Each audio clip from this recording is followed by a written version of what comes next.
Hi class, my name is Alex, and I will be demonstrating how you can do your oil changes at home with a few simple tools, and hopefully you can save some money while you're at it. I know we like to take our cars in to get them done at your local oil and lube shop, but I think doing it on your own and learning the skills will help you save money tremendously. And yeah, hopefully I can teach you a thing or two. So let's get to it. Here are some tools you might need for the job, well, you will need for the job.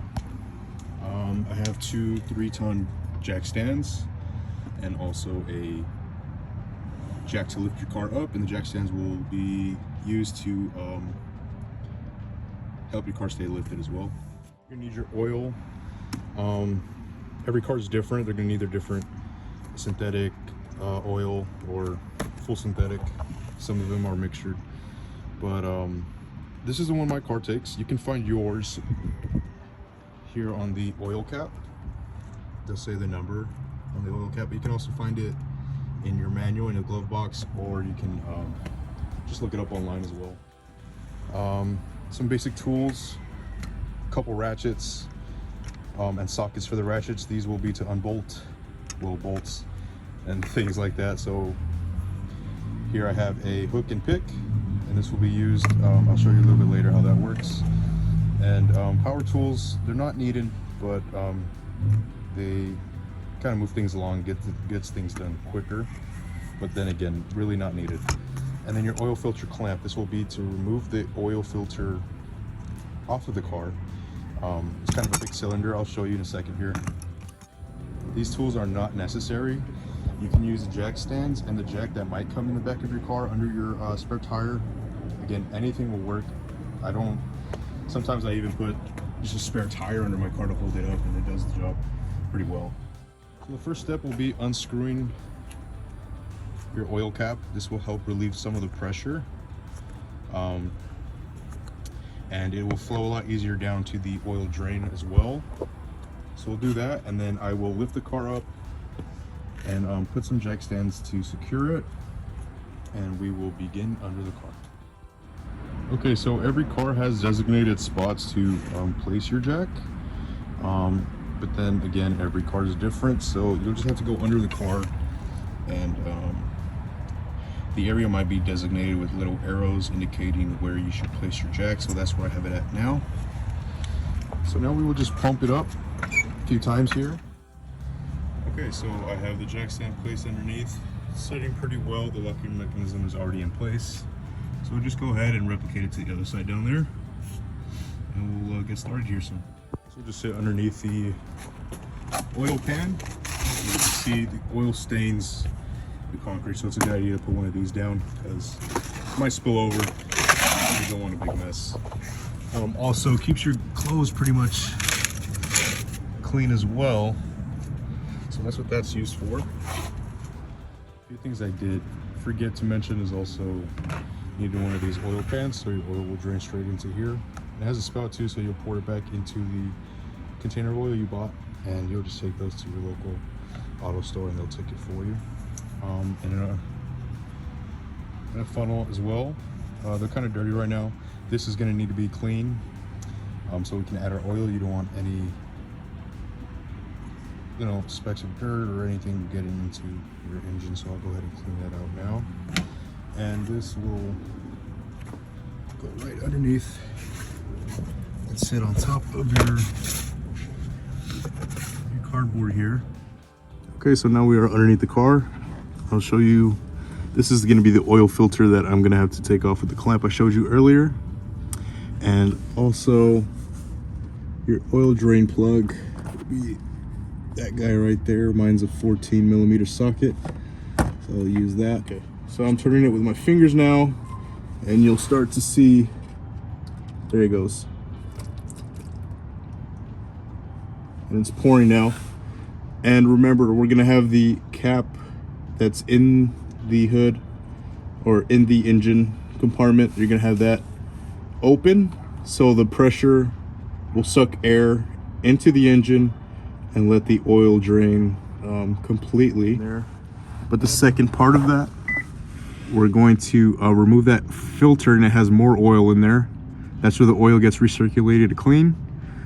So we'll take that off too, and you will start to see engine oil dripping from there as well. Already done the process of taking it off. It was just sitting right on top of this. Our new oil filter came with a brand new oil filter, obviously, and with a few O-rings. They're very important to sealing up the oil cap. As you can see, this one used to be the same color, but it's just gotten dirty. So these get brittle in the heat, so they'll just crack and they won't ever work the same. So it's good to always replace them with your oil filter. So I'll take this one off, and we'll use the tool, the hook tool, and I'll just this one just pop right out. I mean, you should wear gloves. Everyone, I should be wearing gloves too. But I'll just get a little bit of that oil and just go around the ring, lubricate it so there's no issues putting it back on. Okay, so it's nice and lubricated now. Go ahead and just pop it back into the same place. Make sure you take note of where it was sitting before. That's it. It'll sit just like that. Okay, the new oil filter, go right back in here, just like so. I'll go under the car, and I will rescrew that back in, and then tighten it also with the oil filter clamp. And again, with the, like we did with the drain plug, we'll turn it till it's tight, and we'll do a quarter turn to secure it in. Okay, now that we are done plugging back up our oil filter cap, we'll be pouring the oil with the oil filter. Just slide it directly inside. Go ahead and pop this lid off here. So every car usually takes about, I think, 5 quarts of oil. This one in particular is 4 by itself, 4 quarts of oil. And then I have bought a singular pack also of 1 quart, which makes it a total of 5.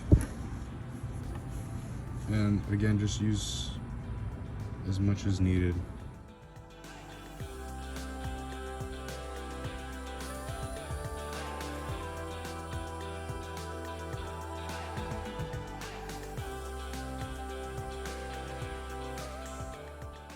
Okay, so once you're done pouring the oil in, you want to leave the cap off for a few minutes or so. Just let it all drain into the oil pan. You'll just check underneath. Make sure we have no spillage, no draining. Everything's nice and tight. So now that I know that there's no spilling going on, I can go ahead and put the cap, just twist it.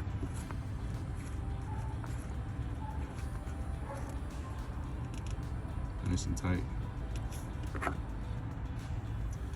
And while the car is still lifted up on the jacks, I'm gonna go ahead and turn my car on just so it can run a little bit and see if we have any draining then. If we don't have any draining or spillage then, you can go ahead and turn the car off and lower your car from the jack stands. So in this clip I am doing a voiceover just because of how loud my engine was at the time. It's pretty noisy. So pretty much what I'm explaining here is that I've finished putting in my new oil, and I am letting my engine warm up to idle temp, just making sure again there are no leaks or no spillings also. And at this point in time, what I like to do is just to make sure all my liquids are topped off with coolant, windshield washer fluid, and I'll even check the brake fluid as well. And yeah, when everything's done, letting it run up to temp, you're pretty much good to go. This is going to be it for the demonstration of how to do your oil change. Thank you guys so much for tuning in and listening. And yeah, I hope I was able to teach you a thing or two. Thank you so much.